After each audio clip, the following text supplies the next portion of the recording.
The fluorescent lights in the Bangkok Metropolitan Police interrogation room buzzed with a frequency that made everything feel slightly unreal. It was 3 a.m. on a Tuesday morning in late September, and Sin Wongsakorn sat perfectly still in the metal chair, her hands resting flat on the table between her and Detective Somchai Ratnawong. She wore a pale blue nursing uniform, the fabric still crisp despite the hour, but there was something dark beneath her fingernails that the preliminary wash at the station hadn't quite removed. Blood, or what looked like blood in the harsh white light. Detective Somchai had been doing this for 17 years. He'd seen every kind of criminal, every shade of guilt and defiance and manipulation. But the young woman across from him unsettled him in a way he couldn't quite articulate. Her eyes were hollow, yes, but not with fear or remorse. They were simply empty, as if something essential had been scooped out and replaced with air. He leaned forward, his voice deliberately gentle. "Miss Omsen, I need you to help me understand. When did you realize he was never going to marry you?" The question hung in the stale air between them. Then Omsen laughed.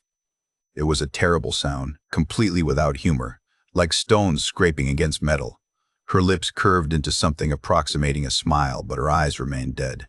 "I realized it when I found the other 5 women," she said, her voice flat and factual, as if she were reciting symptoms from a medical textbook. "Actually, that's not true. I realized it much earlier. I just didn't want to believe it." Detective Somchai clicked his pen, ready to take notes, ready to begin the formal statement. But something made him pause. "Tell me about before," he said instead. "Tell me who you were before you met him."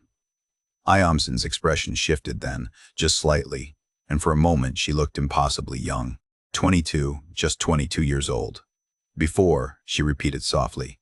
"Before I was someone else entirely." 18 months earlier, Sin Wongsakorn had been exactly the kind of daughter every Thai parent dreamed of raising. She was in her 3rd year of nursing at Chulalongkorn University, one of the most prestigious institutions in Thailand, a place where students from rice farming families in the Northeast rarely found themselves. Her acceptance letter had made her mother weep with joy, and her father, a man who measured his words as carefully as he measured rice seed, had simply placed his weathered hand on her head and said, "You carry all of us now." She understood the weight of those words. Every baht her family spent on her education was a baht taken from repairs to the irrigation system, from new tools, from the small luxuries that might have made their lives easier. Her 2 younger brothers had left school at 15 to work the fields full-time so that Iomsen could live in Bangkok, could become someone, could lift the family out of the cycle of subsistence farming that had defined generations. Her apartment in the Ratchada district was a 6-floor walk-up, a single room barely large enough for a twin mattress on the floor and a tiny desk wedged beneath the window. She shared it with Ploy, another nursing student from Konkan province, and they split the 6,000 baht monthly rent down the middle. They ate instant noodles and street food, studied under the flickering overhead light until 2 or 3 in the morning, and set alarms that woke them at 6 for hospital rotations that started at 7. Omsen had chosen pediatric nursing as her specialty. She loved children in an uncomplicated way, loved their resilience and their honesty. During her clinical rotations at Chulalongkorn Memorial Hospital, she was the student the supervising nurses trusted with the most difficult cases because she never panicked, never got emotional, just moved through each procedure with quiet competence. Her life existed in carefully structured compartments. Monday through Friday were for classes and hospital work. Saturday, she picked up extra shifts at a walk-in clinic in Lat Phrao, earning an additional 3,000 baht a month that she sent home to Udon Thani. Sundays were for studying and the weekly video call with her family. 30 minutes of careful performance where she smiled and said everything was wonderful, that Bangkok was treating her well, that she was eating enough, sleeping enough, not working too hard. She lied about all of it. The truth was that she was exhausted in a way that had seeped into her bones, that some nights she fell asleep at her desk and woke with textbook pages pressed into her cheek, that she couldn't remember the last time she'd bought new clothes or gone out with classmates or done anything that wasn't directly related to survival and success. The loneliness was worse than the exhaustion. Bangkok had 8 million people, but Omsen moved through it like a ghost, speaking only when necessary, making no real friends beyond Ploy. She watched her classmates at the university, the ones from Bangkok families with money, the ones who went to clubs in Thonglor and took weekend trips to Hua Hin and complained about their boyfriends. She didn't envy them exactly. She just felt separate, like she was watching life through glass. One Thursday evening in March, after a 12-hour rotation in the pediatric ICU where a 7-year-old boy had died despite everything they'd tried, Iomsen walked home in a fog of grief and exhaustion, The boy had reminded her of her youngest brother. Same gap-toothed smile. Same way of tilting his head when he was thinking. She'd held his mother while the woman sobbed, and then she'd changed out of her scrubs, clocked out, and walked into the Bangkok night feeling like her skin was too thin to contain everything underneath. She stopped at the 7-Eleven 3 blocks from her apartment. It was nearly midnight and the store was almost empty. Just the young woman behind the counter and an elderly security guard sitting on a plastic stool outside. Amzin moved through the aisles mechanically, picked up instant coffee and a triangle of processed cheese, stood in line behind a man in an expensive-looking suit. He turned to look at her and smiled. "Long day?" Amzin blinked, surprised to be addressed. "Yes," she said carefully in Thai. "Very long." "You're a nurse." He gestured to her uniform visible beneath her open jacket. "My mother was a nurse. She used to come home looking exactly like you do right now, like she'd given everything and wasn't sure she had anything left." There was something disarming about the observation, about how precisely he'd named the feeling. Amzin found herself almost smiling. "Your mother sounds like she was very good at her job." "The best," he agreed. He paid for his items, a bottle of green tea and a protein bar, and then stepped aside but didn't leave. Amzin paid for her coffee and cheese, and when she turned toward the door, he was holding it open. "I'm Thanawat," he said as they stepped out into the humid night air. "Thanawat Fongfan." "Amzin," she replied, then immediately wondered why she'd given her real name. "I couldn't help but notice," Thanawat continued, his voice easy and warm, "that you stopped to talk to the security guard on your way in. Asked him about his knee. Most people don't even see him." Amzin felt suddenly self-conscious. "He's here every night when I come home from late shifts. Last week he mentioned the knee was bothering him. It seemed polite to ask."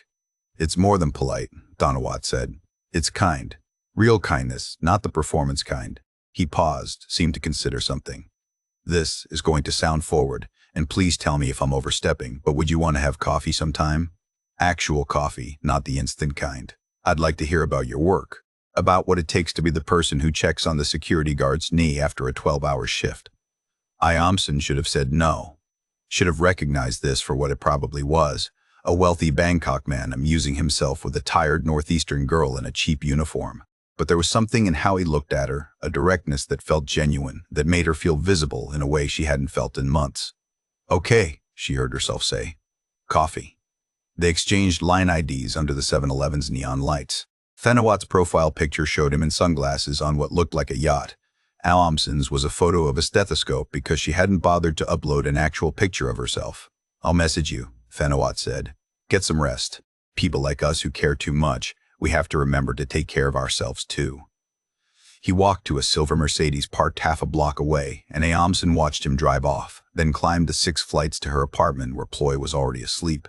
She brushed her teeth in their tiny shared bathroom, changed into an oversized t-shirt that had been her father's once, and lay down on her mattress. Her phone buzzed. A line message from Thanawat Fongfan.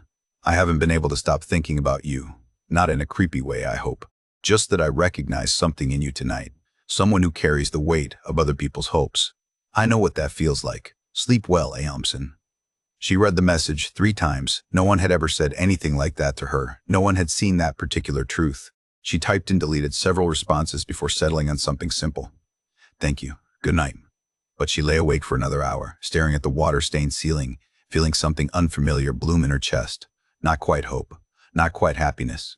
Just the possibility that maybe life could contain something other than duty and exhaustion. That maybe someone could see her not as a nursing student or a daughter or a walking sacrifice, but as a person, as Amzin.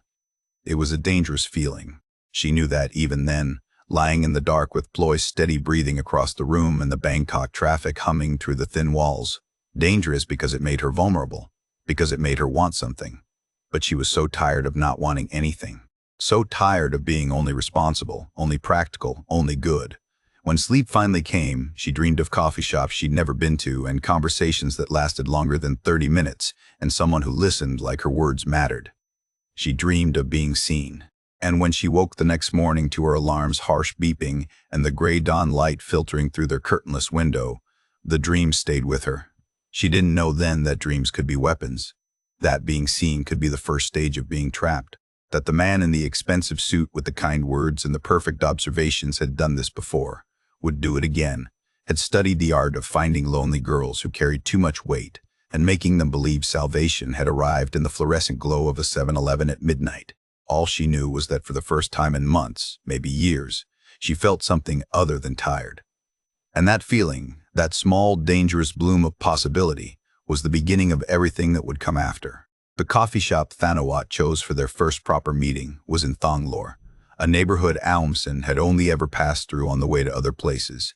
It was the kind of establishment where a single cup cost more than she usually spent on food in a day, all exposed brick and Edison bulbs, and carefully curated vintage furniture that probably cost more than her entire apartment.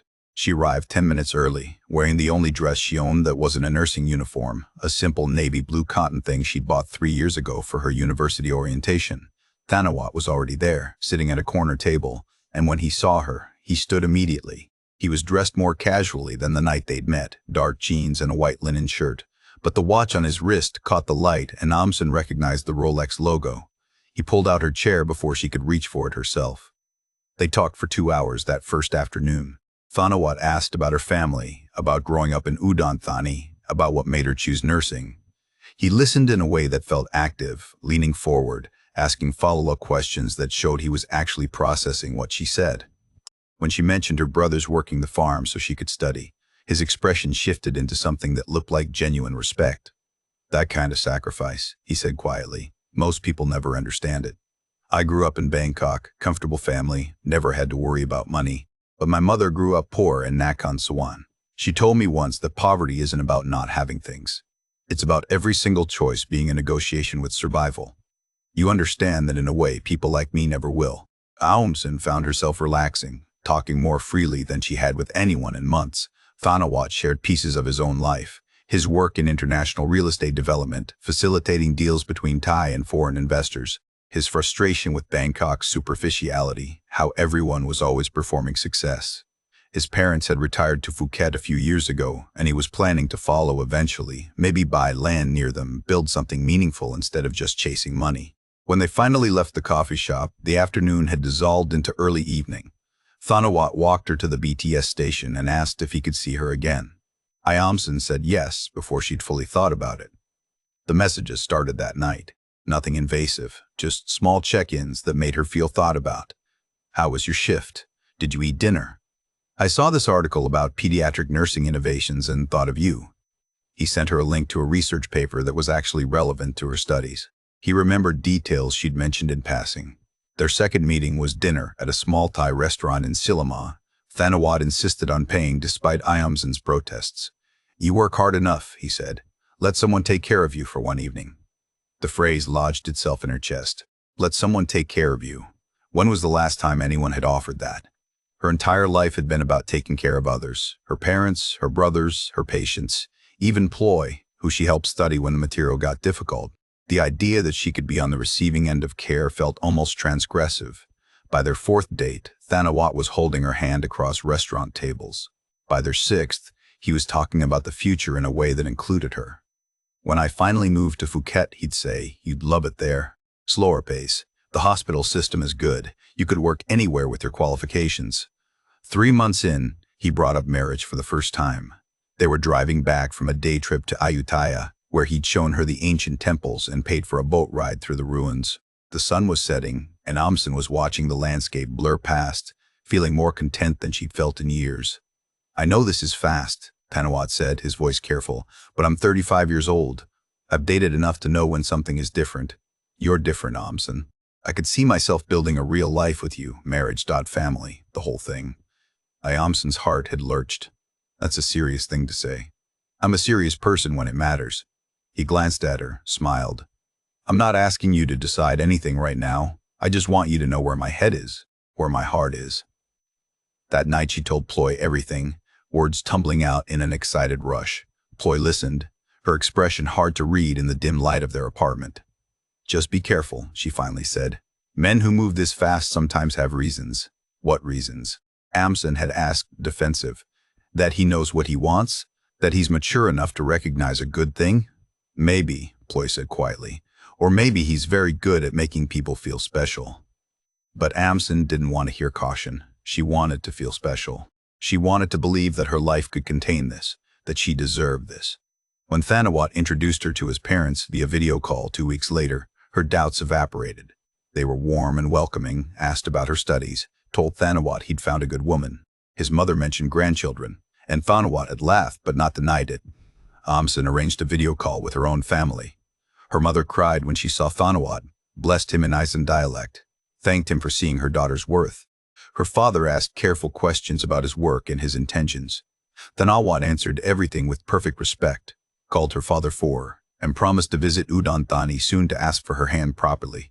After the call ended, Iomsen's mother had messaged her privately. "This is what we worked for. This is why we sacrificed. So you could have a good life with a good man. We're so proud of you." The pressure of those words, the weight of her family's hopes now attached to this relationship, should have frightened Iomsen. Instead, it felt like validation. She'd made it. Against all odds, the poor girl from the Northeast had found not just success, but love. The first time Thanawat asked to borrow money was in month 4. They were having dinner at his favorite Japanese restaurant when he mentioned a temporary problem. A property deal that should have closed was delayed by bureaucratic complications. He had money tied up, couldn't access it for another few weeks, but he needed to pay contractors or risk losing the momentum on a major project. "I hate to ask," he said, looking genuinely uncomfortable, "but could you lend me 50,000 baht? Just for 2 weeks. I'll pay you back with interest." 50,000 baht was most of Iomsen's savings, money she'd been accumulating to eventually send home. But Thanawat had paid for every date, every meal, every small gift. He'd given her so much. And he was going to be her husband. Weren't their finances going to be shared eventually anyway? "Of course," she said. "I'll transfer it tomorrow." His relief looked real. He took her hand across the table. "You're saving my reputation right now. These investors, they're sharks. Any sign of cash flow problems and they'll pull out. You're literally saving my business." He paid her back 3 weeks later, exactly as promised, plus an extra 5,000. "Interest," he said, kissing her forehead, "for being my angel." The second request came a month later, 80,000 this time. Another deal, another temporary gap. Iomsen didn't have that much. She borrowed 30,000 from a classmate, promised to pay it back within the month. Thanawat was apologetic, grateful, promised it was the last time. It wasn't. By month 7, Iomsen had given him nearly 200,000 baht. Some of it he'd paid back. Most of it remained outstanding. He always had explanations. The property market was slow.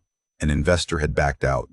Thai banking regulations were making transfers complicated. It was all temporary.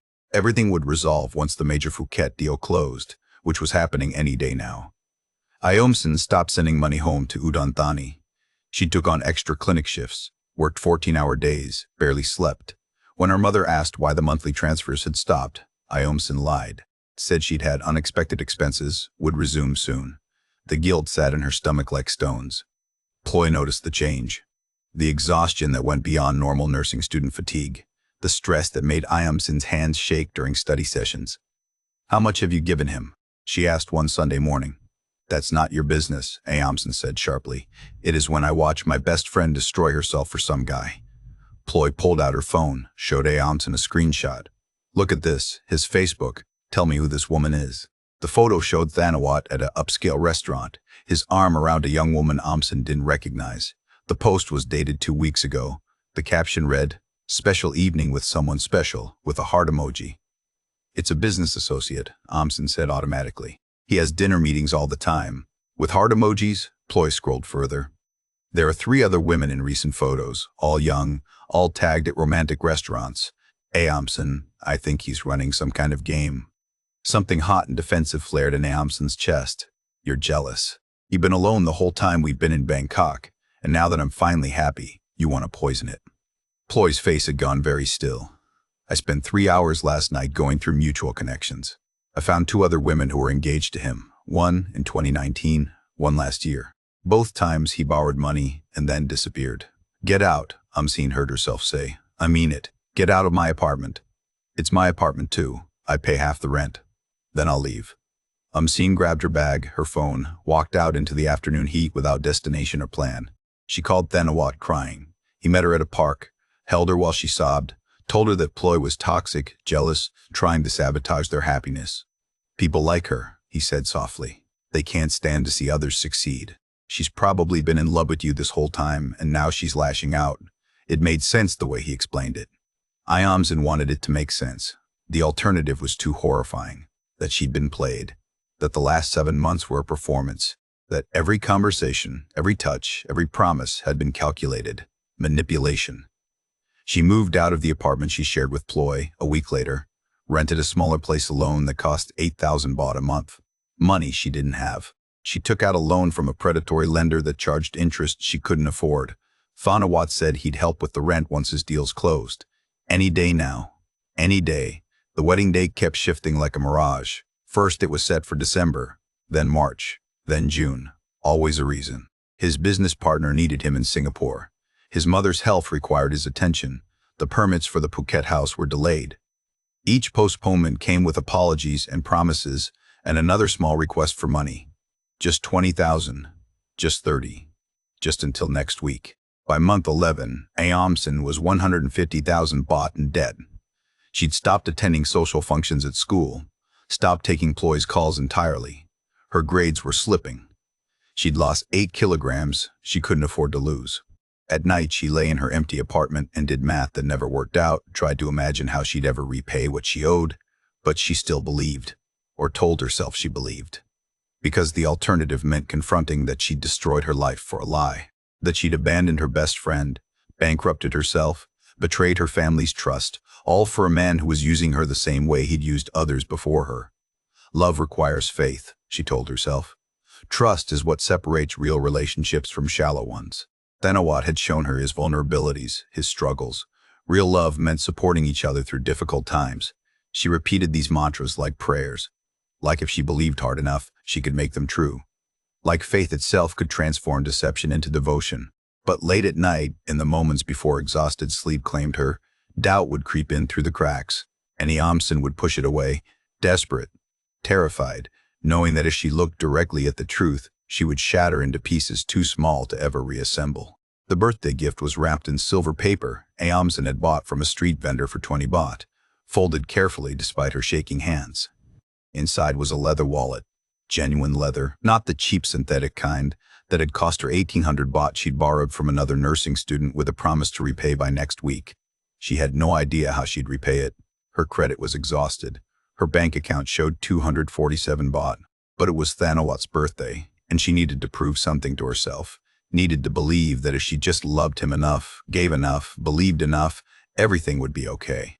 It was a Saturday evening in late August, 13 months since they met in the 7-Eleven, and Iamsen stood outside an apartment building in the Phra Kanon district holding the silver-wrapped wallet and trying to steady her breathing.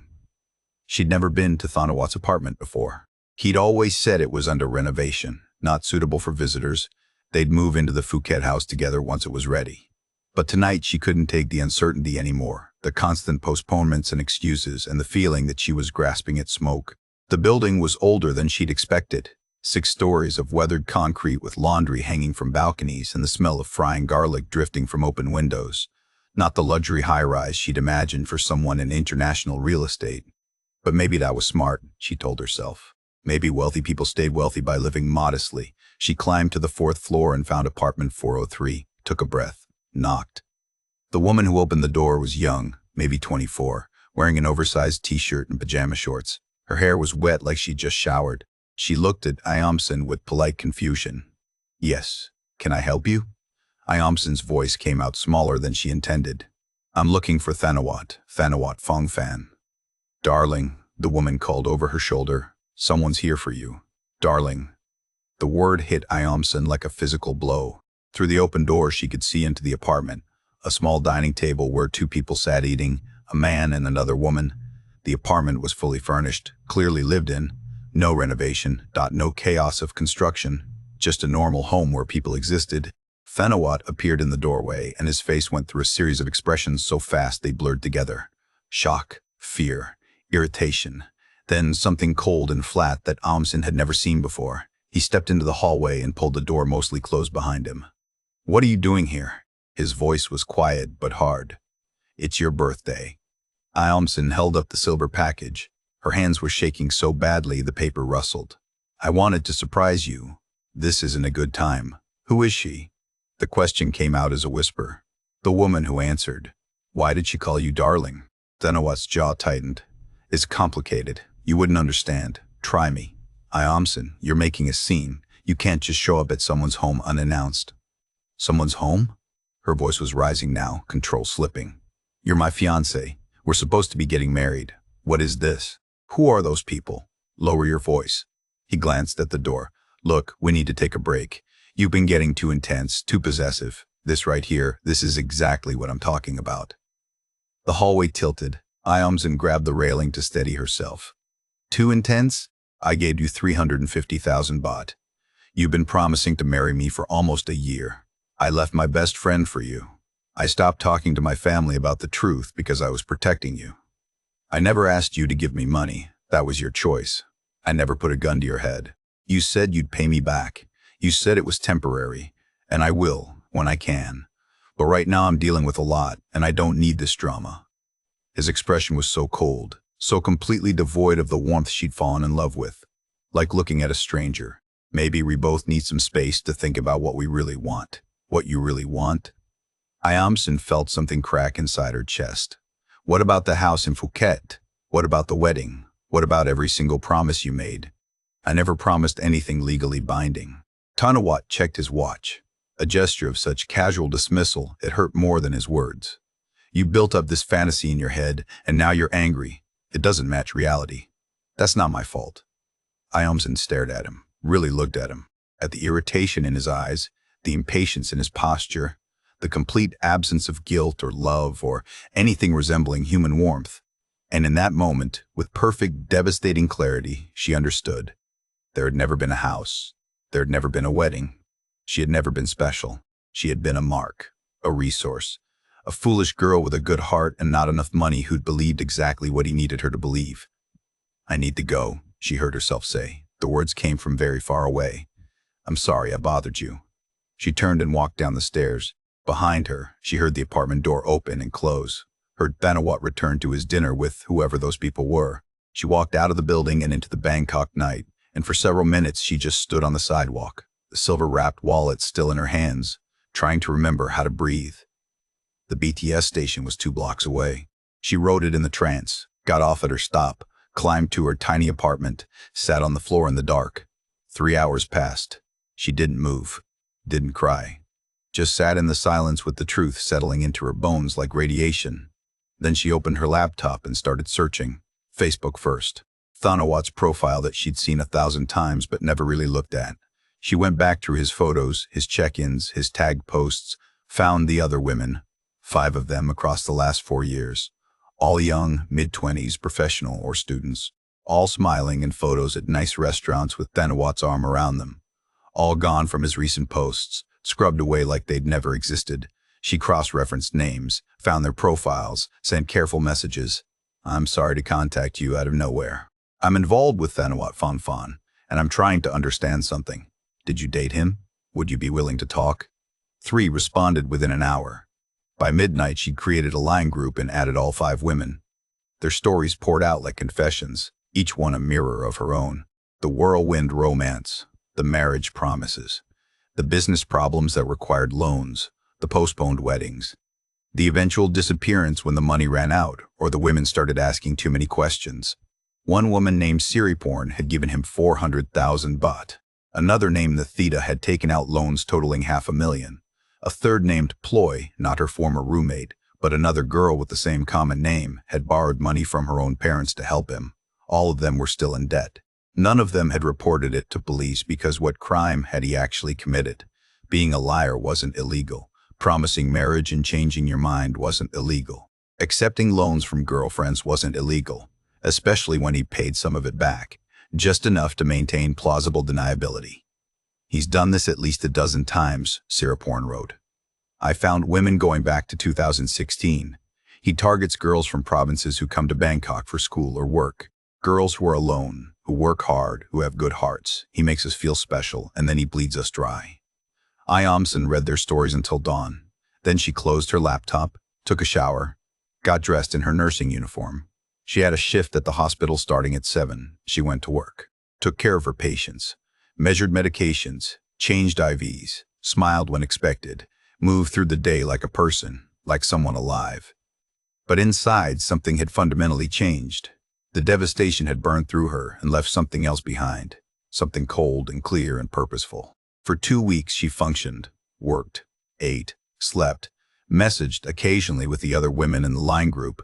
They were planning to confront him together, maybe hire a lawyer to explore legal options even though they all knew it was hopeless. Ayamson told them she'd think about it. But she wasn't thinking about lawyers. She was thinking about thiopentyl sodium. It was a barbiturate used in surgical anesthesia, sometimes called truth serum, though that was a misconception. In the right dose, it induced unconsciousness. In a higher dose, it suppressed respiration and cardiac function. It was kept in the hospital pharmacy's controlled substance cabinet. Ayamson had access. Not official access, but she knew the codes, knew the shift rotations, knew exactly when the supervising pharmacist took her dinner break. She thought about it for 3 days, weighed it, tested it in her mind. She wasn't impulsive. She'd never been impulsive. Everything she'd ever done had been careful, calculated, responsible. But responsibility had gotten her nowhere. Being good had gotten her nowhere. Following the rules had led to debt and shame, and a life destroyed while Thanawat moved on to his next victim. On a Tuesday evening, she stayed late after her shift ended, waited until the pharmacy was single-staffed during the overnight transition, walked in with a medication order for a patient, legitimate, unremarkable. While the night pharmacist turned to retrieve it, Ayamson's hand moved to the controlled substance cabinet. She knew exactly where the thiopentyl was stored. Her fingers closed around a vial, slipped it into her uniform pocket. The entire action took 4 seconds. She signed for the legitimate medication and left. No alarm. No suspicion. Just another nursing student doing her job. The next part required contact. She messaged Thanawat from a number he wouldn't recognize, a burner phone she'd bought for 500 baht. "This is Ayamson. I know you said we should take a break, but I need to apologize. I overreacted. I understand now that I was putting too much pressure on you. Can we talk? I want to clear the air." He responded after 2 hours. "I'm willing to talk, but no drama. No drama," she promised. "I just want closure. And I have something for you. A peace offering." They arranged to meet in a parking garage near Phramphong BTS station, neutral ground, public but private. Thanawat suggested it, probably thinking it was safe, controlled. Ayamson agreed.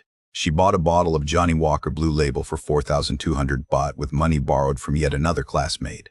Thanawat's favorite whiskey. He'd mentioned it once, months ago, said it was his celebration drink. She used a syringe to inject the thiopentyl through the bottle cap, a technique she'd practiced on saline bags at the hospital.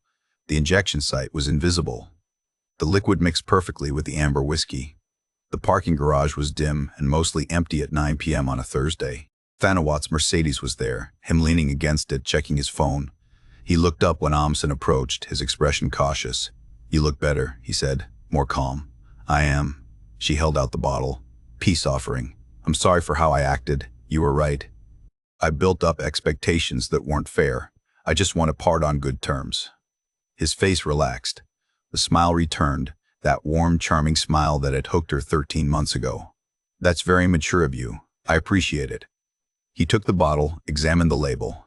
"Blue Label. You didn't have to do this. I wanted to."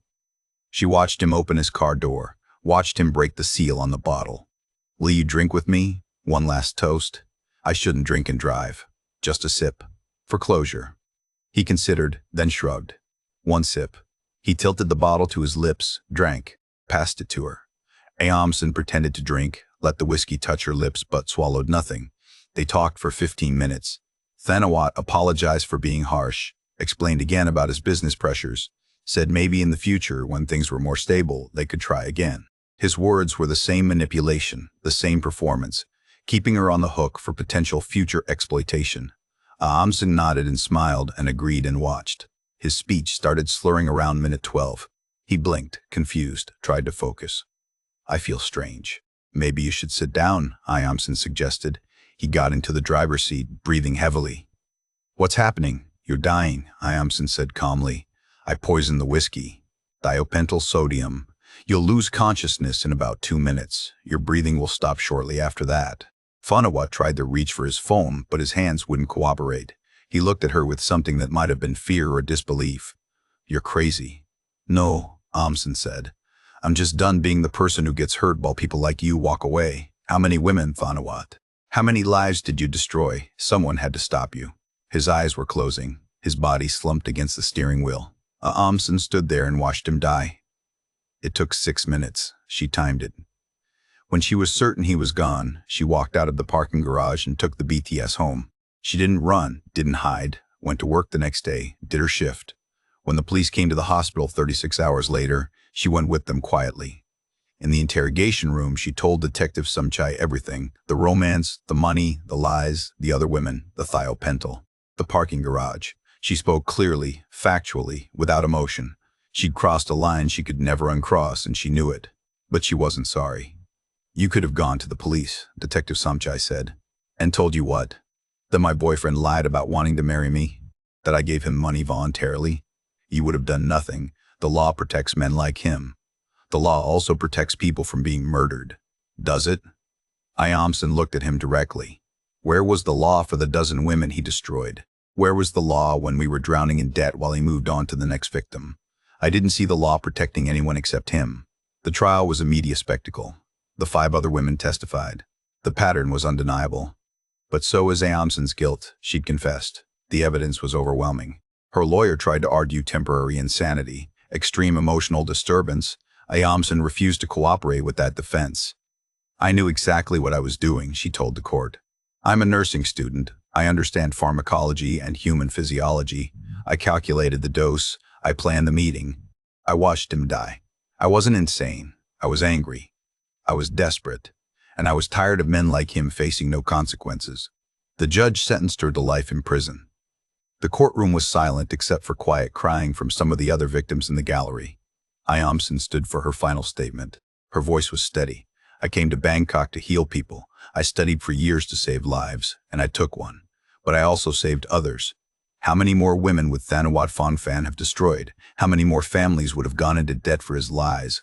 The law says I'm a murderer. Maybe I am. But he was a murderer too, just slower. He killed dreams instead of bodies. He killed futures, and no one was going to stop him." She looked at the gallery where the 5 women sat, their faces wet with complicated grief.